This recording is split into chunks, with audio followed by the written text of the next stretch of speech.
अस्सलाम वालेकुम नाज़रीन, साइट में भली कार आऊँ मैं अमां सगर नाज़िया मीर। नाज़रीन, मुल्क जो पॉलिटिकल प्रोसेस, मुल्क जो पॉलिटिकल एनवायरनमेंट गुज़िरियल केतिरी वक्त खां हब्स जो शिकार है। ऐं इन हब्स जे माहौल में असां ॾिठोसीं, इन ॿूसड़ जे माहौल में हिकु ख़ुशगवार हिकिड़ो ताज़ो झोको चऊं असांखे उहो नज़र आयो हवा जो। ऐं उहो असां ॾिठोसीं त जुमे वारे ॾींहं ते जॾहिं केपी जे वॾे वज़ीर सुहेल आफ़रीदी साहब सिंध जे दौरे जो आगाज़ कयो, 4 ॾींहंनि जो दौरो उन्हनि जो जेको असां ॾिठोसीं त आगाज़ में त तमामु ख़ुशगवार असांखे माहौल में नज़र आयो।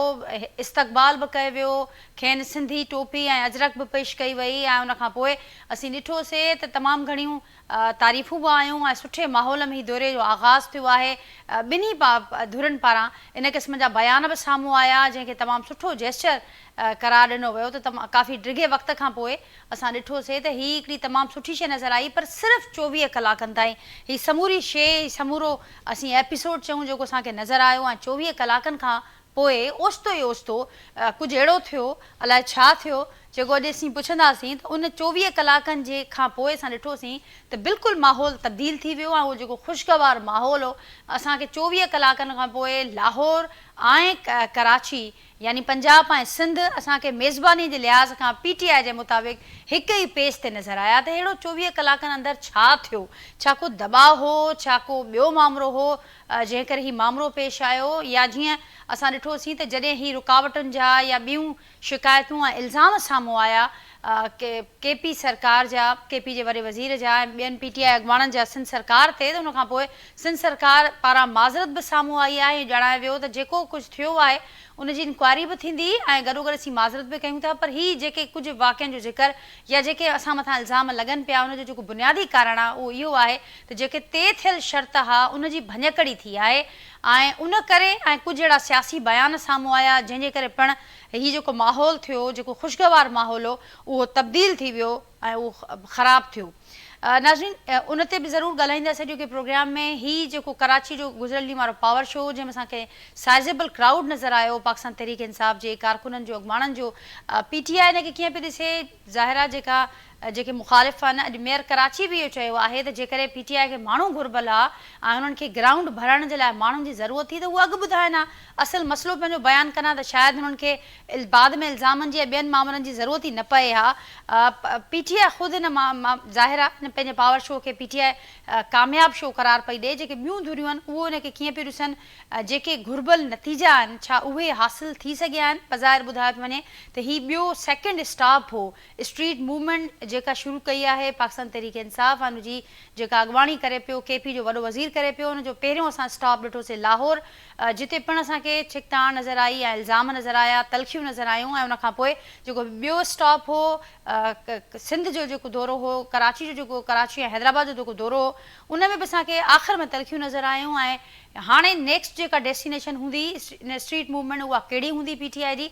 ऐं हिन वक़्त ताईं जेके ही 2 स्टॉप रहिया आहिनि उनजा कहिड़ा नतीजा PTI खे मिलिया आहिनि, उन ते बि गुफ़्तगू कंदासीं। उनखां सवाइ नाज़रीन, असांखे नज़र अचे पियो त हिकु पासे हुकूमत ऐं जेका मुख़ालिफ़ धुर आहे, ज़ाहिर आहे असांखे मामला नज़र अचनि पिया त मुख़्तलिफ़ वक़्तनि ते छिकताण बि नज़र अचे पई, डायलॉग जे हवाले सां बि कोशिशूं थियनि पियूं। पर हीअ त रहियो ऑपोज़िशन ऐं हुकूमत जो मामिलो। पर हुकूमत जा जेके इत्तेहादी आहिनि, जेके अलायंस में वेठल आहिनि, उहे बि हुकूमत मां नाख़ुशि नज़र अचनि पिया। ऐं मुख़्तलिफ़ वक़्तनि ते हू पंहिंजे इख़्तिलाफ़नि जो जेको इज़हार आहे उहो बि कंदा रहनि था।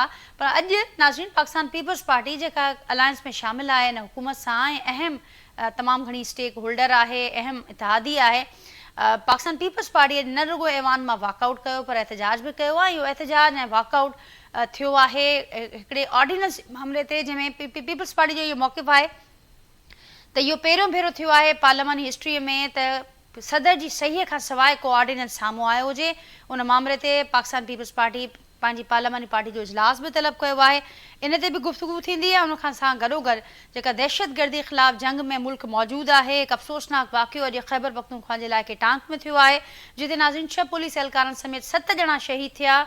ऐं उन हवाले सां कुझु तनक़ीद इहा बि थिए पई त जे दहशतगर्दी में ई ॿरे पियो हीउ सूबो ख़ासि करे। ऐं उतां जो जेको वॾो वज़ीर आहे उन जूं जेके सरगर्मियूं आहिनि उन्हनि ते पिणु मुख़ालिफ़नि जो ॻाल्हाइनि पिया ऐं ॼाणाइनि पिया, तनक़ीद कनि पिया त उन्हनि जो जेको ध्यानु आहे पंहिंजे सूबे जे बजाए जिन सरगर्मियुनि ते आहे, उन करे सूबो वधीक ॾुखियाईनि जो ऐं मुसीबतुनि जो शिकार थिए पियो। गॾोगॾु नाज़रीन अहिड़ा बि मामला साम्हूं अचनि पिया त जेका इहा ख़ारजी पॉलिसी आहे या मुख़्तलिफ़ मुल्कनि में हिन वक़्तु जेके डेवलपमेंट्स थियनि पियूं ईरान अंदरि, वेनेज़ुएला अंदरि या ॿियनि मुल्कनि में, उन हवाले सां इत्तेहादनि खे बि ऑन बोर्ड न पियो वरितो वञे। ऑपोज़िशन त इहा शिकायत कंदी थी रहे त असांखे ऑन बोर्ड न पियो वरितो वञे, त हीअ जेको मामला साम्हूं अचनि पिया, जेके इख़्तिलाफ़ आहिनि, उहे केतिरो मुतासिर करे सघनि था दहशतगर्दी ख़िलाफ़ जंग जो जेको हीउ तमामु वॾो चैलेंज आहे।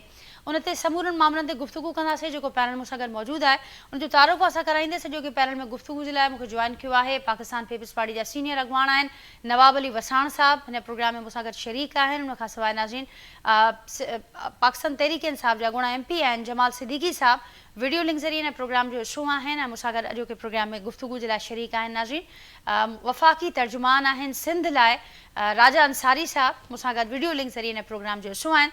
अवां सभिनी खे भलीकार, अवां सभिनी जी महिरबानी, मां गुफ़्तगू जे लाइ वक़्तु कढियो ऐं अवां खां आगाज़ कयां थी गुफ़्तगू जो जमाल सिद्दीकी साहब, नवाब अली वसाण ऐं राजा साहब जी इजाज़त सां।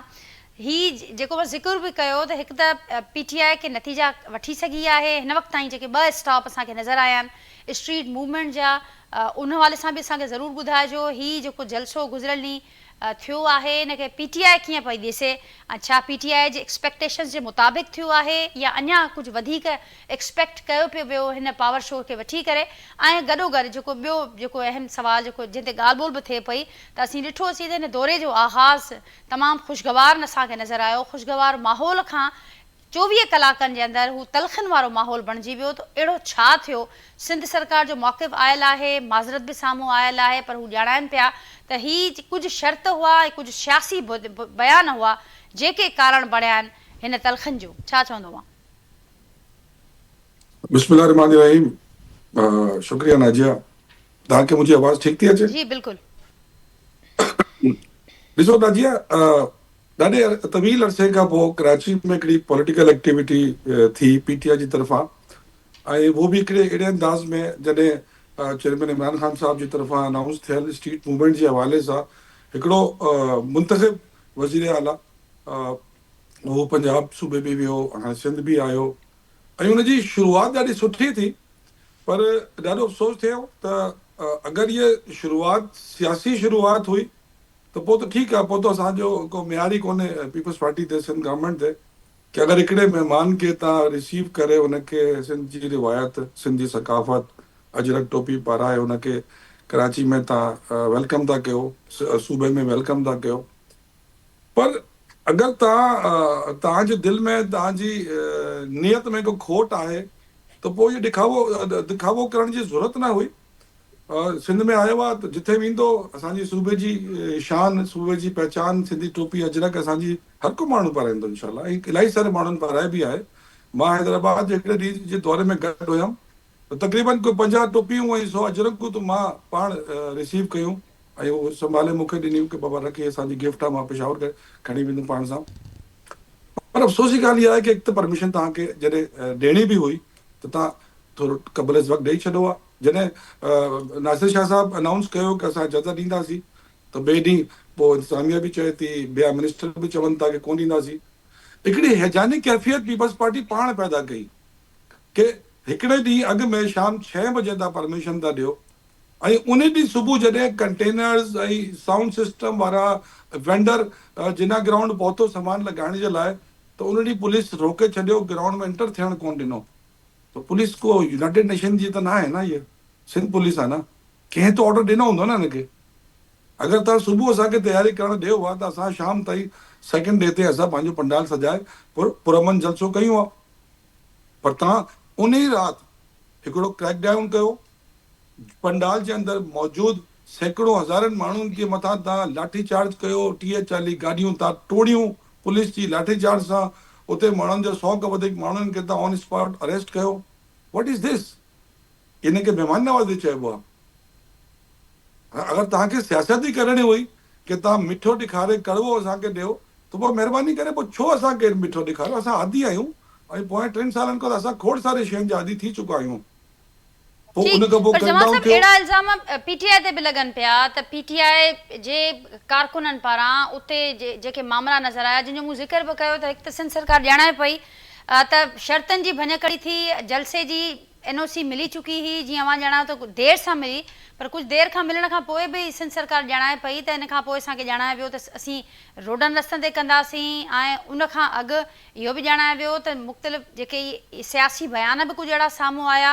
हिकु पासे इस्तक़बाल थिए पियो ऐं ख़ुशगवार माहौल हो, पर उन ख़ुशगवार माहौल खे पाण ई ख़राब करण जे लाइ PTI पारां कुझु अहिड़ा सियासी बयान साम्हूं आया, ख़ासि करे CM KP पारां। उन सां बि माहौल ख़राब थियो। बाद में जेके तय थियल शर्त हुआ उन सां माहौल ख़राब थियो। रियासती इदारनि ख़िलाफ़ कुझु बयानबाज़ी थी, उन्हनि बि माहौल खे नुक़सानु पहुचायो। नाजिया, जॾहिं ॿिनि माण्हुनि जो निकाह थींदो त उन खां पोइ ख़बर पवंदी न केरु सुठो आहे केरु ख़राबु आहे, केरु हिन जो कमिटमेंट खे टोड़े थो। उन खां अॻु में त का शइ ॿिन्ही जे मथां लागू नथी थिए न।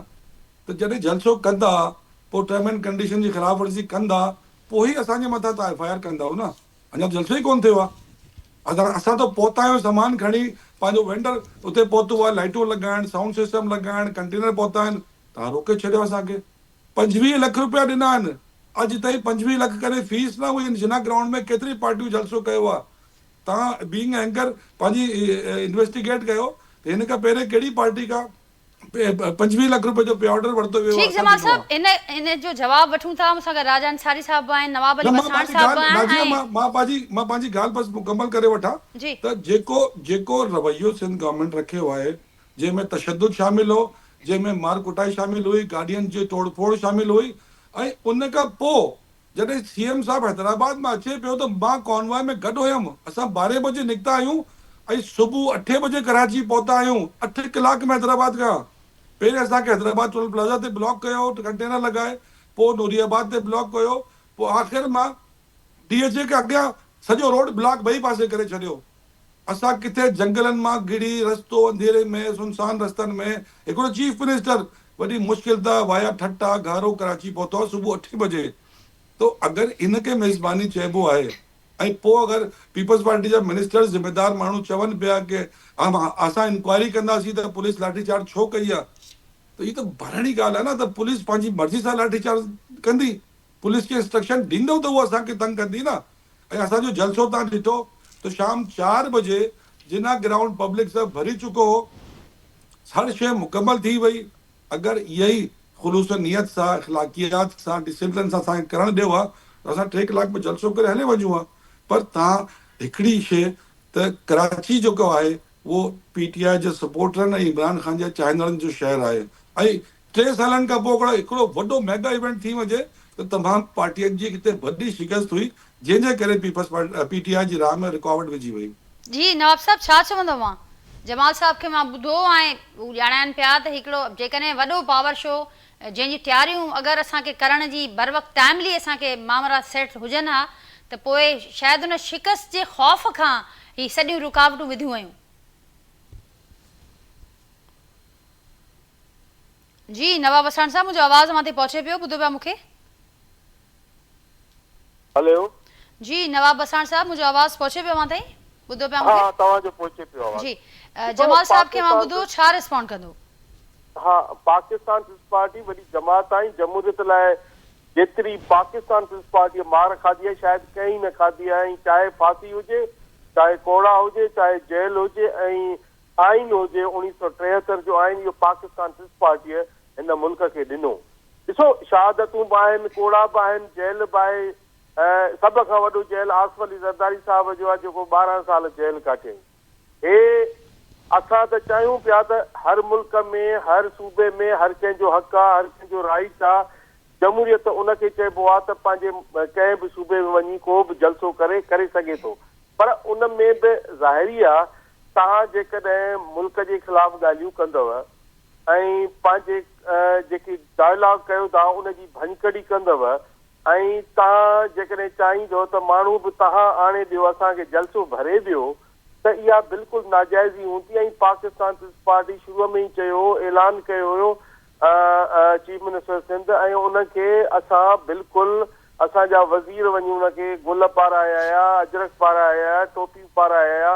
असां चयोसीं भवे पुरअमन तरीक़े सां जेकॾहिं बदतमीज़ी न थींदी त तव्हां जलसो बि कंदव, सभु कुझु कंदव, न त केरु कंहिंखे नथो रोके सघे। जॾहिं हिननि हर शइ खां हीअ एक्स्ट्रा थी आहे। असां जेको ॿुधूं पिया, जेको ॾिसूं पिया सोशल मीडिया ते, जहिड़े नमूने सां हे माण्हुनि सां बि विढ़नि पिया, रोड रस्तनि ते बि हंगामा कनि पिया ऐं ख़ासि करे जेको कनि पिया क़ौमी गीत जेके।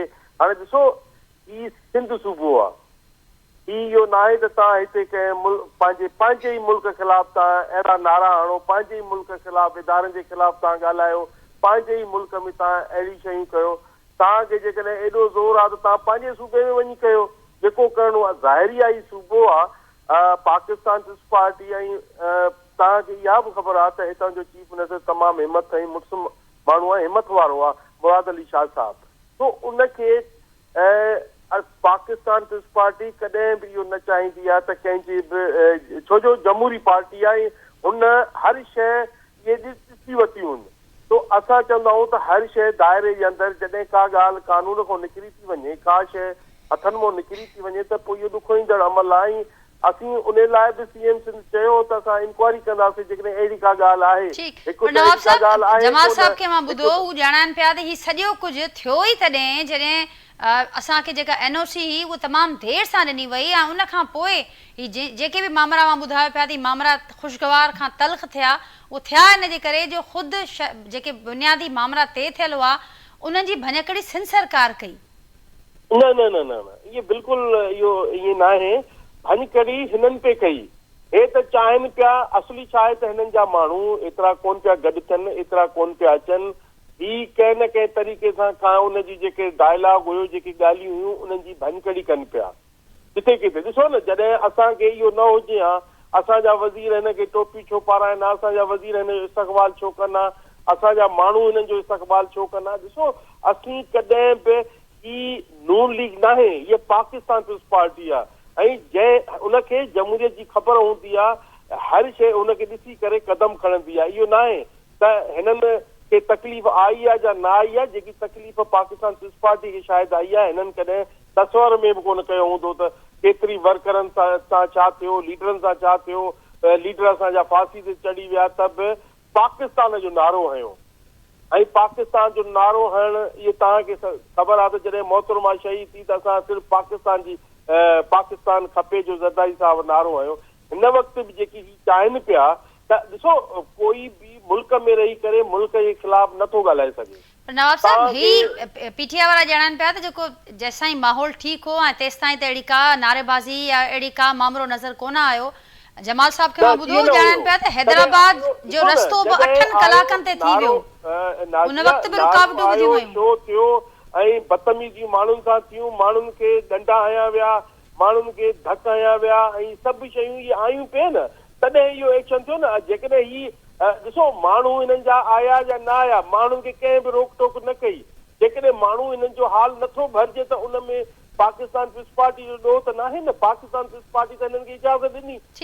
पर जलसे खां सवाइ बि नवाब साहब हैदराबाद जे दौरे जो बि ज़िक्र कनि पिया त उते बि तमामु घणियूं रुकावटूं ॿुधियूं वयूं ऐं 8 कलाकनि ताईं हे ॻाल्हियुनि करणु रुगो चवनि पिया त माण्हुनि खे रोकण लाइ छाजी रुकावट आई, कुझु बि रुकावट कोन्हे। अगरि सिंध गवर्नमेंट चाहे त जलसो करे सघनि था या कोई गवर्नमेंट कंहिं बि सूबे में चाहे उहो जलसो करे सघे थी छा? अगरि जेकॾहिं सरहद में असीं वञूं था उते जलसो कयूं था, गवर्नमेंट न चाहे त कोई जलसो करे सघे थो छा?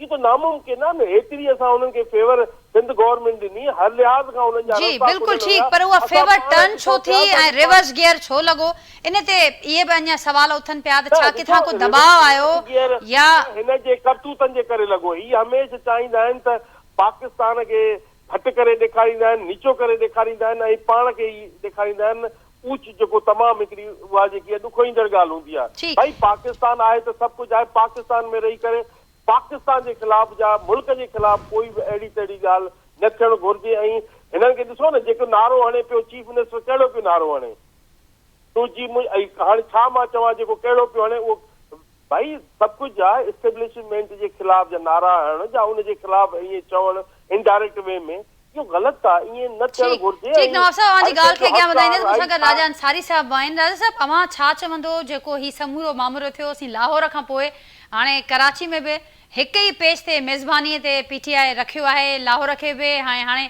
सिंध वारनि खे बि त हाणे छा चवंदो छाकाणि त कुझु ॻाल्हियूं इहे बि थियूं त शायदि कंहिंखे का ॻाल्हि न वणी आहे शायदि फेडरल गवर्नमेंट खे इहा ॻाल्हि पसंदि न आई आहे या ॿिए किथां को दॿाउ आयो आहे जंहिंजे करे इहो रिवर्स गियर लॻो आहे ऐं ख़ुदि PTI जो मौक़े बि मां ॿुधो त शिकस्त जो हिकिड़ो ख़ौफ़ बि मौजूदु हो त हीउ शायदि पावर शो जीअं PTI करणु पिए चाहियो जेकॾहिं उहा करे सघे हा त पोइ पार्टियूं उन मां बि ख़ौफ़ज़दा हुयूं। ॾिसो पावर शो PTI खे जेको करिणो हुयो उहो PTI कयो ऐं PTI जो जेको मुकमल तौर ते जेका एक्सपोज़ थी उन में पाकिस्तान पीपल्स पार्टी तमामु बहितरीनु सियासी मूव खेॾी इन लाइ मां बीइंग अ PMLN वर्कर बि पीपल्स पार्टी जी तारीफ़ कंदुसि त हुननि जो मूव तमामु ज़बरदस्त हुयो सियासी पतो जेको हुननि खेॾियो तमामु ज़बरदस्त खेॾियो हिननि खे मुकमल तौर ते आज़ादी ॾिनी वई हिननि खे वेलकम कयो वियो हिननि खे चयो अचो तव्हां मूंखे ॿुधायो त एयरपोर्ट खां वठी करे जेको ही प्रेस क्लब ताईं आया उन्हनि त का सख़्ती न हुई न उन्हनि त अजरक ऐं टोपियूं पारायूं हुयूं न उन्हनि बि केतिरा माण्हू निकिता 500-600 माण्हू निकिता हुन में अक्सरियत जेका ई अफ़गाननि जी हुई। अच्छा ही मामला कॾहिं ख़राबु थिया मामला तॾहिं ख़राबु थिया जॾहिं पीपल्स पार्टी त as a chief minister KP के हुननि खे हिकिड़ो प्रोटोकॉल ॾिनो जेको ऑफिशियल प्रोटोकॉल हूंदो आहे उन्हनि खे रिसीव कयो वियो जेको सूबाई वज़ीर वञी करे रिसीव कयो उन खां पोइ जॾहिं हू एयरपोर्ट खां वठी करे जॾहिं आया प्रेस क्लब ते हुननि छा चयो हुननि सभ खां पहिरीं जेका गार ॾिनी उहा पीपल्स पार्टी जे मैंडेट खे ॾिनी ॿी गार हुन सिंध जी आवाम खे ॾिनी टीं गार हुननि पाकिस्तान जी आर्मी खे ॾिनी हुननि छा चयो हुननि चयो सिंधी माण्हुनि खे वोट ॾियण जी तमीज़ न आहे हुननि चयो त सिंधी माण्हुनि जो जेको मैंडेट आहे उहो जाली आहे हुननि चयो पीपल्स पार्टी जाली मैंडेट ते वेठी आहे ऐं उन्हनि चयो त जेको KPK में फ़ौज ऑपरेशन पई करे दहशतगर्दनि जे ख़िलाफ़ इहा खुलम खुला बदमाशी आहे इहो रवैयो हूंदो आहे इहो तव्हां सियासत पिया कयो पोइ बि पाकिस्तान पीपल्स पार्टी हुननि खे चयो ठीकु आहे बाबा तव्हां बाग़ जिनाह जे अंदरि जलसो कयो ही बाग़ जिनाह न भरे सघिया ही एक्सपोज़ थी आहे 2.5-3 करोड़ जी आबादी जो शहर कराची जंहिंमें मुश्किल सां 10,000 माण्हू बि न कढी सघिया त ही मुकमल तौर ते फेल विया ऐं हिननि अॼु सिंध हाईकोर्ट बार में जेको ख़िताबु कयो आहे हुन ॾिसो न हाणे ॿिली थेली खां ॿाहिरि अची वई आहे हिननि अॼु सिंध हाईकोर्ट बार खे ख़िताबु कंदे KPK जे वज़ीर आला चयो त हाणे असां विढ़ंदासीं हाणे असां हतमी जंग विढ़ंदासीं हाणे असां आज़ादी जी जंग विढ़ंदासीं कंहिंसां जंग विढ़ंदव पाकिस्तान जी आर्मी सां उन्हनि माण्हुनि सां जंग विढ़ंदव जेके तव्हांजे ॿारनि जे कातिलनि सां विढ़नि पिया जेके सरहदुनि ते जानू निशावर कनि पिया तव्हां उन्हनि सां जंग विढ़ंदव तव्हांजे आका जंहिंजे चवण ते तव्हां इहो सभु कुझु कयो पिया एज़ अ भारतीय प्रॉक्सी भारत तव्हां असां सां जंग न विढ़ी सघियो तव्हां जंग विढ़ंदव इन करे तव्हांखे शौक़ु आहे जंग विढ़ण जो त तव्हां बिल्कुलु पूरो कयो। ठीकु आहे सभु अवां ॿुधायो त PTI पाण ई एक्सपोज़ थी वई पंहिंजे हिन मूव मां पर जेको पीपल्स पार्टी जे लाइ ॼाणायो त पीपल्स पार्टी हिकिड़ो तमामु सुठो सियासी मूव खेॾियो उन पुठियां कहिड़ो मोटिव नज़र अचे पियो अव्हांखे?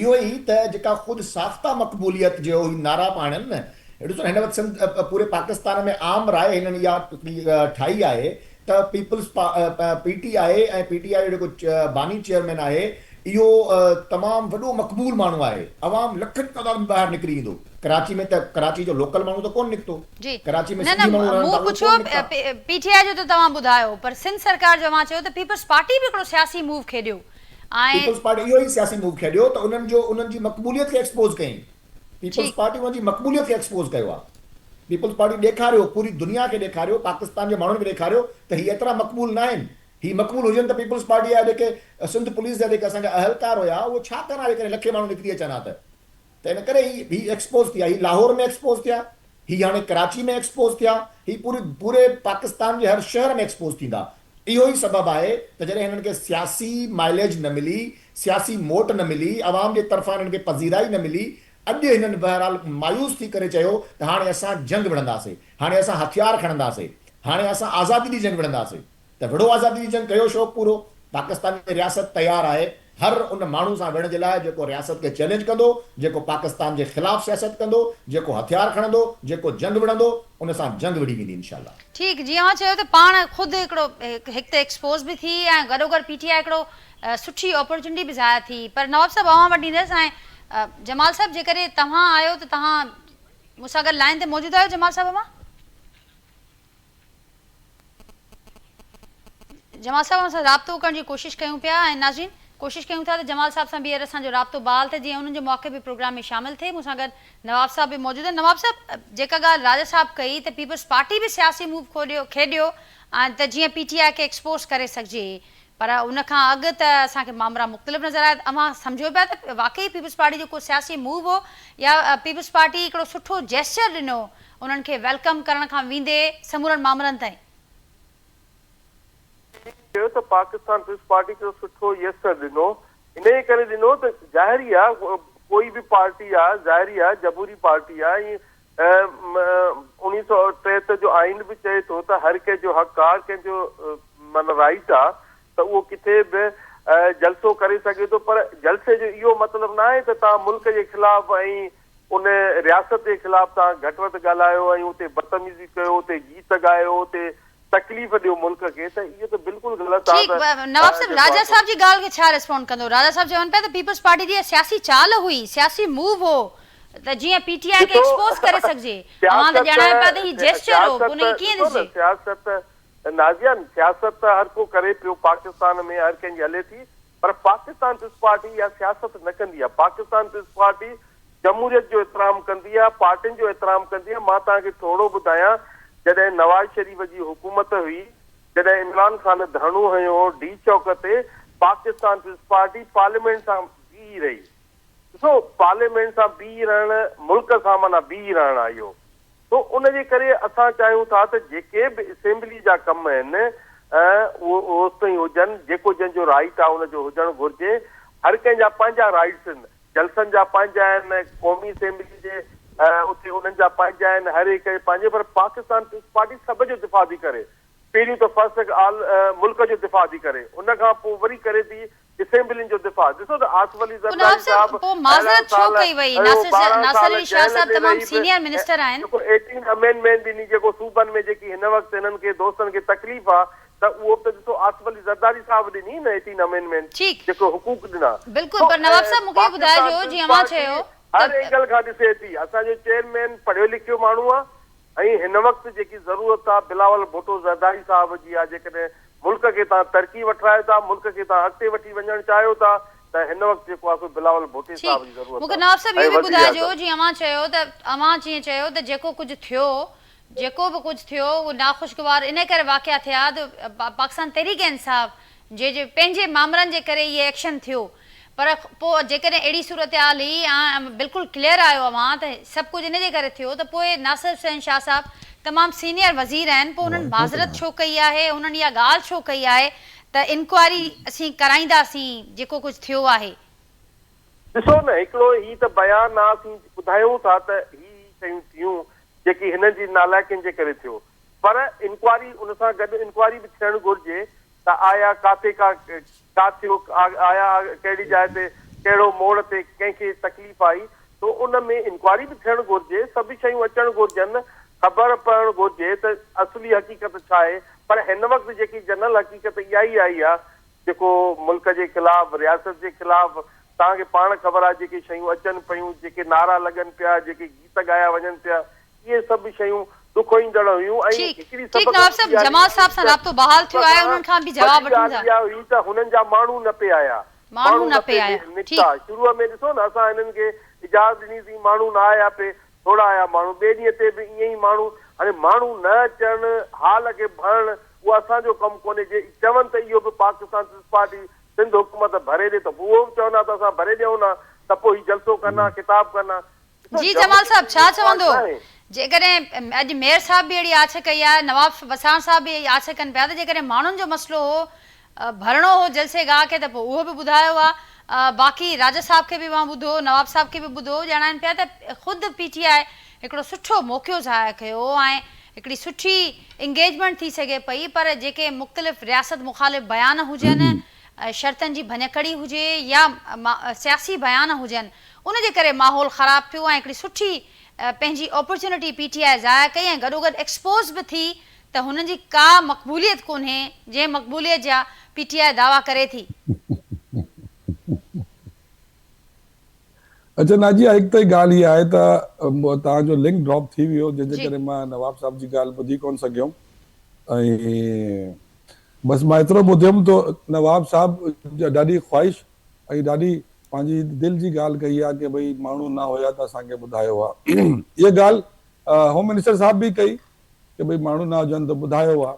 अच्छा, अफ़सोस जी ॻाल्हि इहा आहे त बट ये ॻाल्हि उहो थो करे जेकी अगरि पीपल्स पार्टी जो टिकट न मिले त उहो काउंसलर जो इलेक्शन में न खटी सघंदो, उहो माण्हू ये ॻाल्हि था करनि त पीटीआई जी मक़बूलियत घटि थी वई आहे। हा, हिकिड़ो ॾींहुं अॻु में 6 बजे तव्हां असांखे परमिशन ॾिनी आहे ऐं 4 बजे असां माण्हुनि खे कॉल कई आहे त 22 कलाक जे नोटिस ते जिना ग्राउंड ते भरिजी वियो। इहो तव्हांखे ख़बर हुई कि जिना ग्राउंड भरिजी वेंदो, छाकाणि त कॉल कंहिंजी आहे, इमरान ख़ान जी कॉल आहे, स्ट्रीट मूवमेंट, हुनजो नुमाइंदो अचे पियो। त इहा ॻाल्हि सभिनि खे ख़बर हुई त कराची में छा थियण थो वञे। त इहा ॻाल्हि त ॾाढी बेवकूफ़ी जी ॻाल्हि आहे। जेको बि चए थो त माण्हू असां तव्हांखे करे ॾियूं हा, तव्हां वटि पंहिंजा माण्हू पूरा आहिनि कोन, रुॻो टीवी ते वेही अहिड़ी ॻाल्हियूं करण जो फ़ाइदो न आहे।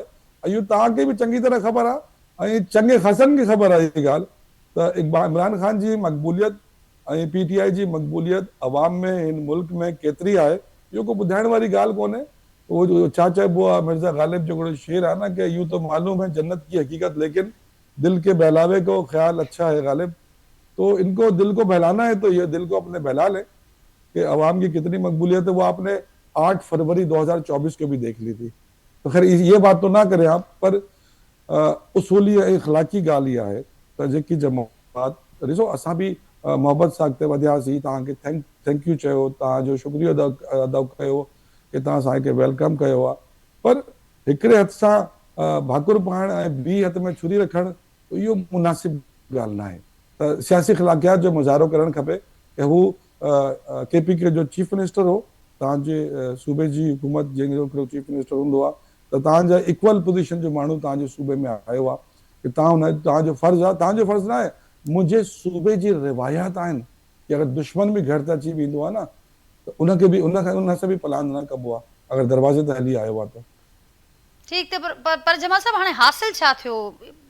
पीटीआई जीअं मूं अव्हां खां अॻु बि पुछियो त एक्सपेक्टेशन जे मुताबिक़ छा उन खां जीअं अव्हां ॼाणायो त बावजूदि हिन रुकावटनि जे मामलनि जे पीटीआई हिकिड़ो साइज़ेबल क्राउड गॾु करण में कामयाबु थी, त इनखे कीअं ॾिसो पिया अव्हां त पावर शो अव्हां जी एक्सपेक्टेशन पीटीआई जी एक्सपेक्टेशन जे मुताबिक़ थियो या अञा अव्हां सम्झो पिया त हू कुझु वधीक थी सघे पियो?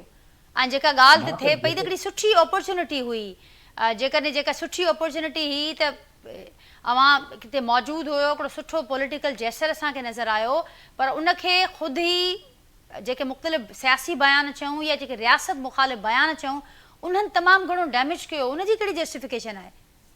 ॾिसो, मां त जेको बि महसूसु कयुमि पए या जेका बि मां अॻु में ॻाल्हियूं कयूं, इवन हिकु ॾींहुं 2 ॾींहं अॻु में मां प्रेस कॉन्फ्रेंस कई, उन में मां जेको कुझु चयो उहो सभु सच साबित थियो। मां चयुमि त पीपल्स पार्टी तमामु गुड जेस्चर ॾिनो, सुठी सियासी मूव खेड़ी, पर हिननि मां इहा तवक़ो न रखिजो ही पंहिंजे फेल्योर जी सॼी ज़िम्मेदारी पाकिस्तान पीपल्स पार्टी जे कुल्हनि ते रखंदा। अॼु उहा ई ज़बान पिया ॻाल्हाइनि। अच्छा, मां हिकिड़ी ॿी ॻाल्हि कई, मां चयुमि त बाबा हिननि सां गॾु दहशतगर्द माण्हू आहिनि जेके अफ़रा तफ़री कंदा। कल्ह तव्हां ॾिठो पुलिस मोबाइलनि ते पथराव, आज न्यूज़ जेका आहे उनजी सहाफ़ी जेका आहिनि उन्हनि ते पथराव, उन्हनि खे ज़ख़्मी कयो वियो, लेडीज़ जेके ख़ातून जेका कैमरामैन्स हुयूं उन्हनि खे ज़ख़्मी कयो वियो, आम माण्हुनि खे उन्हनि जी गाॾियुनि ते पथराव कया विया, उन्हनि जूं गाॾियूं तोड़ियूं वयूं, ऐं पूरी कराची में जेके हिननि जा दहशतगर्द जथा हुया हिननि मुख़्तलिफ़ रोडनि ते तूफ़ान बदतमीज़ी बर्पा कयो ऐं जेके माण्हू हुया आम जेको पब्लिक हुई उन्हनि खे हिरासां कयो। इहा ॻाल्हि सही साबित थी। ॿियो ही चवनि था तमामु घणो असांजो क्राउड हुयो ऐं असां हॉल, हाणे सदीकी साहब बि चयो असां जिना ग्राउंड भरे छॾियो होसीं। त पोइ बाबा तव्हांखे कंहिं झलियो हुयो? जिना ग्राउंड भरिजी वियो हो न, त पोइ तव्हां पंहिंजो सीएम वठी वञो न, जिना ग्राउंड में ख़िताब करायो आहे, तव्हां त जिना ग्राउंड में ख़िताब कोन करायो। हाणे उनजी ताबीर छा था ॾियनि, जिना ग्राउंड में लाइट्स बंदि थी वयूं, पोइ नुमाइश चौरंगी ते कहिड़ो लाइट जो इंतज़ाम हुयो? तव्हां नुमाइश चौरंगी ते आख़िर में चंद 100 माण्हुनि सां ख़िताब करे हलिया वियो। तव्हांजो जलसो रखियल हुयो, ग्राउंड तव्हांजो भरियल हुयो, तव्हांखे कंहिं चयो त कैमाड़ी ऐं बल्दिया हलिया वञो? तव्हांखे जलसे में अचणु घुरिजे हा।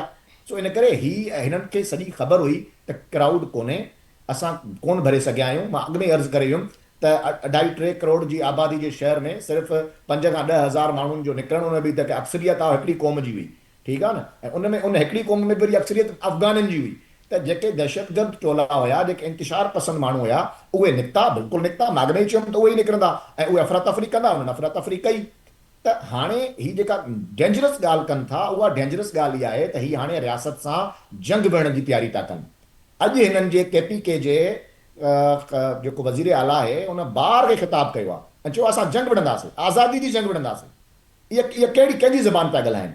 इहा उहा ई ज़बान आहे जेका चंद अरसो अॻु में बानी पीटीआई जी जेका भेण आहे उन भारतीय टीवी चैनल खे इंटरव्यू ॾींदे चयो हुयो इहा ई हुननि धमकी ॾिनी हुई त KPK जो गयूर अवाम निकिरंदो, पलक झपक में सभु कुझु तबाह बर्बाद को छिंडो, आग लगा देंगे।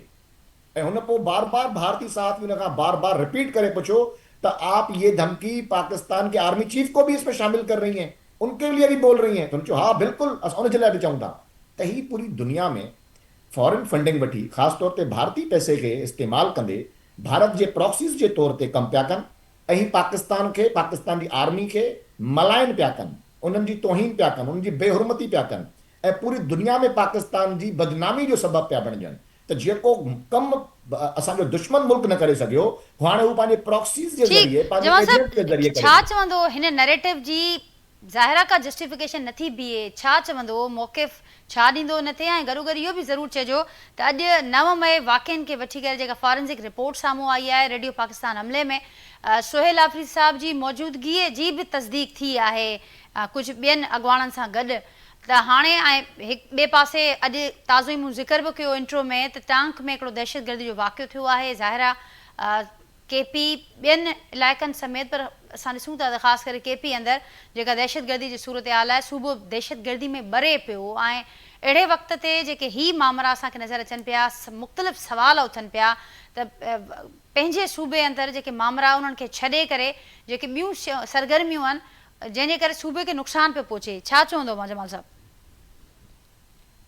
न जीअं बार बार डिस्कनेक्ट थिए पियो, इन करे मां हिन दफ़ा बि नवाब साहब जी ॻाल्हि पूरी न सम्झी सघियो आहियां, न ॿुधी सघियो आहियां। जेतिरो मां ॿुधियो आहे उन सां मूंखे इहो पैगाम थो मिले त नवाब साहब समेत ऐं हिन जी पार्टी समेत ऐं नून लीग जे तमामु जेका TV शोज़ ते असांजा दोस्त वेंदा आहिनि, उन सभिनि जी ख़्वाहिश इहा आहे कि कीअं बि करे त PTI खे हिकिड़ो को इसराइल जी को ख़ुदा न ख़ास्ता को इंडिया जी को जमात करार ॾेई हुनखे बैन कयो वञे। अच्छा, इहा हिननि जी ख़्वाहिश थी सघे थी कि PTI खे एतिरो बदनाम कयो, एतिरो बुरो चयो त PTI हिकिड़ी दीवार सां लॻी वञे ऐं जेकी 8 फरवरी जे इलेक्शन में हिन सभिनि जी लॉटरी खुलियूं आहिनि त पोइ हिननि जी लाइफ टाइम हिननि जी लॉटरियूं खुलंदियूं रहनि, ही असेंबली जा मेंबर थियनि, अयाशियूं करनि, त PTI जे हूंदे त हिननि जी अयाशियूं थी कोन सघंदियूं।